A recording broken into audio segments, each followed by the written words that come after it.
खैबर पख्तूनख्वा के निगरां वजीर आला आजम खान कौन? आजम खान किन बड़े ओहदों पर फाइज रह चुके हैं?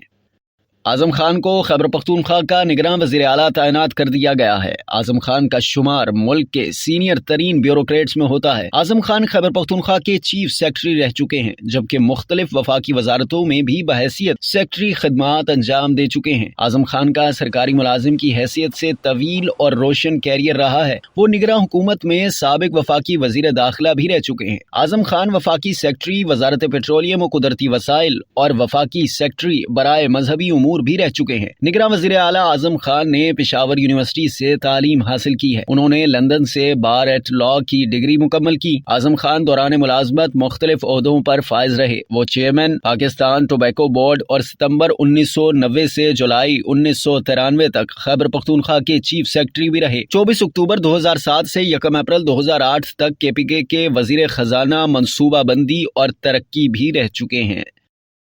अब तक के लिए इतना ही। मजीद जानने के लिए सब्सक्राइब कीजिए डेली जंग YouTube चैनल और लाइक कीजिए डेली जंग Facebook पेज।